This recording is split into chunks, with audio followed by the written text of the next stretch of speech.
नमस्कार. कोणत्याही देशाच्या विकासाचं मूळ कुठे दडलेलं असतं माहितीये? त्याच्या पायाभूत सुविधांमध्ये. याच सुविधा देशाच्या आर्थिक ताकदीला चालना देत असतात.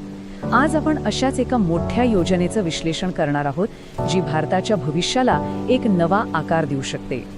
खरं तर हा खूप मोठा प्रश्न आहे, नाही का? पण याचं उत्तर कुठल्या तरी मोठ्या घोषणेत नाहीये. ते आहे त्या धोरणात्मक गुंतवणुकीत, जी देशाच्या प्रगतीचा खरा पाया रचते. आणि गंमत म्हणजे या उत्तराची सुरुवात होतीये ती नकाशावर काढलेल्या एका साध्या रेषेपासून. चला तर या प्रश्नाच्या अगदी मुळाशी जाऊया आणि पाहूया की हे प्रकल्प नेमकी कोणती समस्या सोडवण्यासाठी तयार केले गेले आहेत. तर मग हे प्रकल्प नेमका कोणता अडथळा दूर करणार आहेत हे समजून घेण्यासाठी ना आपल्याला एक खूप महत्त्वाची संकल्पना समजून घ्यावी लागेल. ही संकल्पना आहे इकॉनॉमिक बॉटलनेक. आता सोप्या भाषेत सांगायचं तर ही एक अशी अडचण आहे जिथे वाहतुकीची कोंडी होते किंवा इतर काही अडथळे येतात आणि त्यामुळे संपूर्ण विकासाचा वेगच मंदावतो. आणि हे नवीन प्रकल्प नेमके याच समस्येवरचा एक महत्त्वाचा उपाय आहेत. चला तर मग या मोठ्या योजनेच्या अगदी केंद्रस्थानी असलेल्या प्रकल्पाबद्दल बोलूया.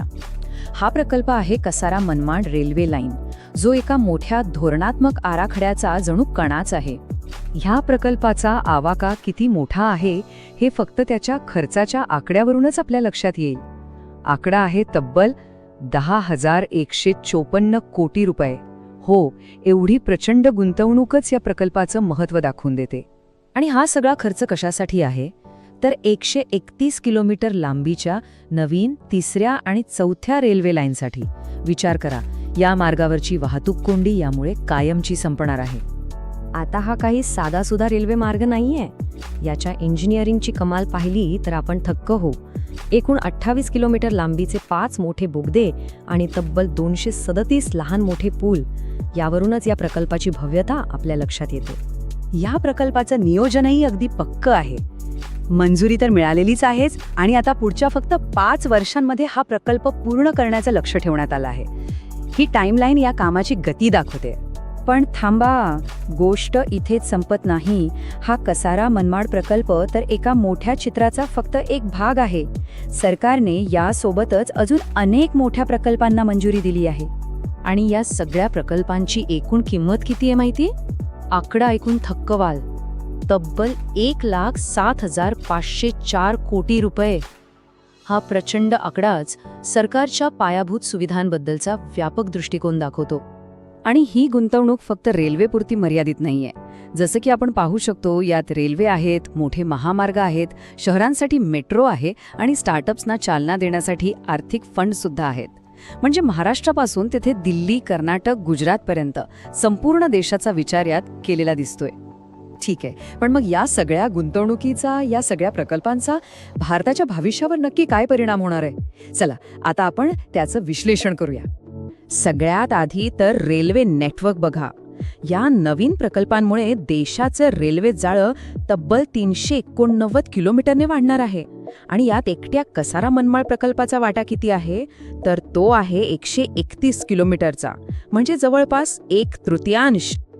पण हे आकडे फक्त किलोमीटरचे नाहीत, हे आकडे लोकांचे आहेत. या मोठ्या रेल्वे प्रकल्पांचा थेट फायदा तब्बल 97 लाख लोकांना होणार आहे, जे 3,902 वेगवेगळ्या गावांमध्ये राहतात. हा आहे या योजनांचा खरा मानवी परिणाम. म्हणजे आपण एका खूप मोठ्या बदलाच्या उंबरठ्यावर उभे आहोत. बघा, एकीकडे आहे जुनं वास्तव, वाहतुकीची कोंडी, विकासातले अडथळे आणि मंदावलेली आर्थिक गती.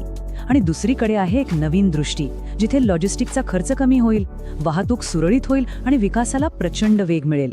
सरकारच्या निवेदनातही हेच म्हटलंय की हे प्रकल्प पूर्व, पश्चिम आणि मध्य भारताला जोडणारा एक अत्यंत महत्त्वाचा दुवा आहेत. म्हणजे हा फक्त एक मार्ग नाही, तर देशाच्या 3 मोठ्या आर्थिक भागांना एकत्र आणणारी एक मजबूत साखळी आहे. थोडक्यात सांगायचं झालं तर हे फक्त सिमेंट कॉन्क्रीटचे प्रकल्प नाहीत. ही एक अतिशय विचारपूर्वक केलेली गुंतवणूक आहे. गुंतवणूक देशाच्या आर्थिक एकात्मतेत आणि विकासाच्या गतीमध्ये. म्हणून सुरुवातीला आपण ज्या नकाशावरच्या रेषेबद्दल बोललो होतो, त्याकडे आता पुन्हा एकदा पाहिलं पाहिजे.